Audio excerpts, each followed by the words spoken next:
Assalamu alaikum. Урматтуу менин каналым көрөрмандары, сөздүн тоготер жери аягында болсо керек, ошон үчүн бул тасманы аягына чейин көрүңүздөр. Мен казино жөнүндө оюмду айткым келет.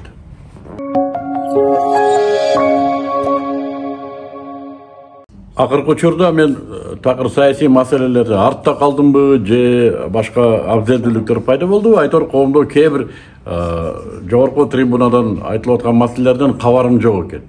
Бирок акыркы 2-3 күндүн ичинде жана казино маселесинде мага өтө көп көрөрмандарым дейинби, добуш бергендерби, мен өзүмдүн ушундай мындайча айтканда менин коомчулугум агай сиздин мамилеңиз бул маселеде, сиздин ордуңуз, айтар сөзүңүздү билдирип койбойсузбу деп кайрылып атышат. Алардын укугу бар, менде мындай талап кылууга жана мен өзүмдүн позициямды айтууга убакыт таптым. Ойлойм, бул менин жеке азыркы ушул абалдагы Кыргыз Республикасынын атуулу, алхамдулилла, мусулман, атанын уулу, жана элинин келечеги үчүн жүрөгү өйгөн бир курагы 60га жакындап калган эркек адамдын сөзү болуп эсептелет. Субъективдүү. Бул менин азыркы абалымдан чыккан сөз. Ката болушу мүмкүн. Дароо алдын ала кечирим сурайм. Ката болушу мүмкүн. Эгер менин айткан сөзүмдө кандайдыр бир кылмыштын жыты болсо, жооп берүүгө да даярмын. Иншаллах, мыйзамдар алдында жоопко тартышса жообун да берем. Маселе эмнеде? Казино маселеси бизде өтө көптөн бери козголуп келаткан маселе. Билбейм, бул эмне болгон маселе. Балким бийликте кээ бир функционерлер үчүн бул бюджет толтуруу маселеси катары жылтыраак көрүнүп аткан болсо, кайсы бир шылуулар үчүн жеңил акча табуу жолу көрүнүп аткан болсо, кээ бир арам ойлуулар үчүн кумар кандыруу маселеси ошо окшогон ар кимге ар кандай көрүнүп аткан болсо, бизге казинону сунуш кылып аткан тараптарга балким такыр башка нерсе көрүнүп атса керек. Мен жөнөкөй катардагы бир кемпирдин баласы катары жаман оюмда ушу биздин элди ыдырата албай кыйналып атат кимдир бирөө деп эле ойлоп калам. Кимге кереги бар? Эми араң динин эстеп, 70 жылдан ашуун кандуу кыргындан эптеп-септеп тирүү чыгып келген, арип тамгаларыбыз менен үйрөнүп кайрадан баштаган динибизди кайрадан олку-солку кылып, биздин күнүмдүк жашообуздагы ордун таап келе жаткан каада салттарыбыздын, нарк населибиздин дагы да болсо жулуп алып, анан эмне кылат билбейм, иши кылып бизди гана ушу бир кыйратуучу, бир долбоор катары сунуш кылынып аткандай сезиле берет мага. Капа болбоңуздар, мен ушундай сезем. Бул менин оюм. Эми биздин кимге керегибиз бар эле дейиши мүмкүн. Андай эмес, сен саясатты билбейт экен дейишиңер мүмкүн. Глобалдык масштабта бул башка, дүйнө жүзү ушундай. Иши кылып миллиондогон аргументтерди айтышыңар мүмкүн. Мен кемпирдин баласы, айылда өскөн бала, ошентип ойлойм. Биздин элди кыйратам деген бир долбоор окшойт. Четтен сунуш кылынганына караганда. Бир канча жылдан бери ушул келет. Бир канча жылдан бери көрөштүк, жаптырдык, кайра көрөштүк. Анан эл эми күндө эле аянтка чыгып коруп отура бербейт экен да. Эл деген күндө эле митингге чыга бербейт экен. Эл мына ушул маселелерди чечсин деп бийликке ишенимдүү адамдарды шайлайт экен. Ушул ишенимдүү адамдар элдин келечегин, бир гана финансылык, бир гана бюджеттик келечегин эмес, жалпы келечегин Аллах алдындагы жоопкерчилик аркылуу ишенимге жетип, анан ушуну ишке ашырат экен. Анан мен азыркы бийликтегилерге эч кандай доом жок. Бул жигиттер азамат, сонун жигиттер, иштеп атышат, иштеп эле атышат. Мен чындыгын айтам, бул эч кандай какшыгы жок айтам, иштеп атышат. Анткени буга чейинки 30 жыл ичинде курулбаган мамлекеттин чалдыбарында иштеш бул, кечирип кой, оор.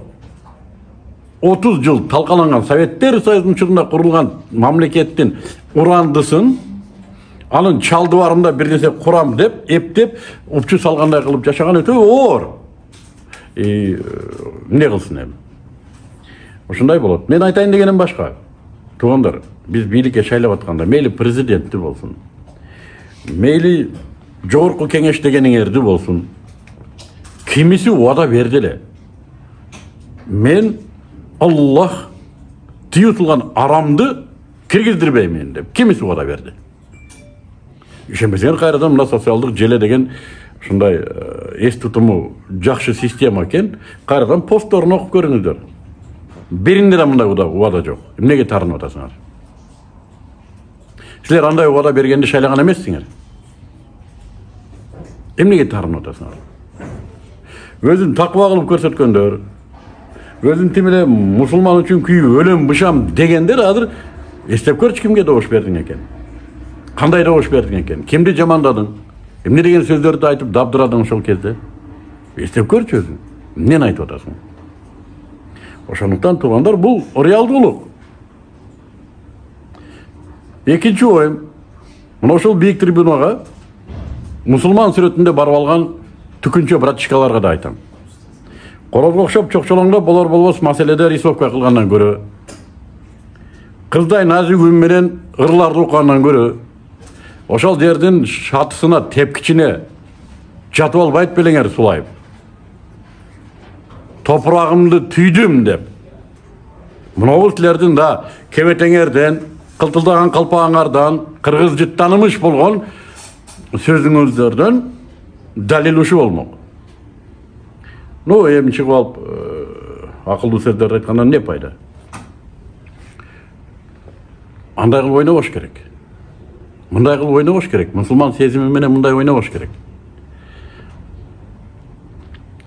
Айырге демек башка максатта баргансың да. Дабдырды кагаз менен далилдебейт дабдыр экендигин. Анын кылган кылыгы билдирет.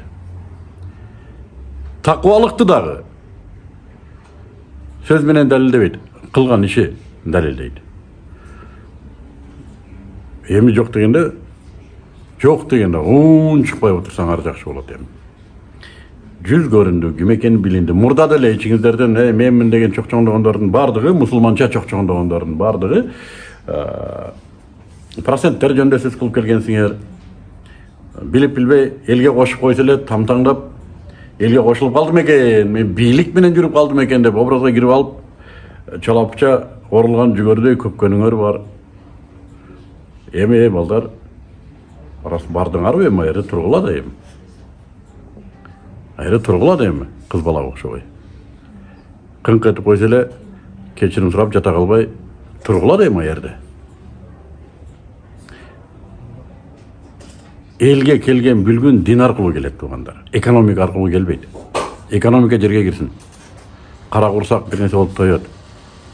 Жашоо принциптерибиз бабаларыбыздан калып келген. Бабаларыбыз бизге көнөрбөс кылып, макал лакаптар аркылуу, нарк аркылуу бизге туштап кеткен жашоо тартибибиз мына ушундай соккулар менен урайт. Ошого туруп берем деп барсаңыздар керек. Үчүнчүсү, элге да айтарым. 30 жылдан бери биз саясий маданиятты үйрөнбөдүк. Өзүбүз алданганды каалайт окшойбуз. Эмнеге? Алданып алабыз, анан 5 жыл бизге тема керек айтышканга. 5 жыл бизге шоу керек. Ошентип тамашалап, азилдешип атып, Кудай бизди сактасын. Жаман нерсенин үстүнөн чыгып калбасак экен. Бул маселе али башталышы окшойт. Ушунча жылдан бери эрлер да, эркектер да бул маселени мына ушу чыпалак киргизе койбой сактап келди эле, эми чыканак кирип кетти. Андан ары эми артында эмне бар бир Кудай билет. Ошондуктан бул жагы эми бийликтегилерге аманат. Муну түшүнгүлө. Мен президенттик шайлоодо утулдум. Ызалангам, аябай. Да, ызалангам. Утулуш деген кимге жагымдуу болсун. Жогорку кеңеште шайлоосунда утулдум. Ошо түкүнчө братчикалардын пиар менен. Анда да аябай ызаландым.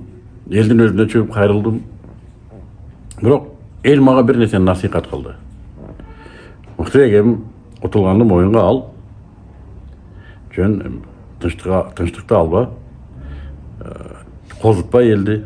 деп эл өзү мага ушул нерсени насыйхат кылды жана Кудайга шүгүр мен ушуга макул болуптум.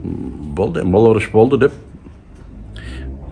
ал жактан дасторконду жыйнап башка жака жайып дегендей чарбаазды кылып келатабыз. Эми мен элге насыйхатым. Бу сапар утулдук. Эми сабыр кылалы. Тейтеңдеп эми көрүнгөн жака чыгып бар нерсени сүйлөй бергенден не пайда? Арабтар айтмакчы, мынтип жашайлы, сабыр кылып. Дагы алдыда жылдар бар. Ошол менин позициям. Айт дедиңер айттым. Жаман көрбөңүздөр.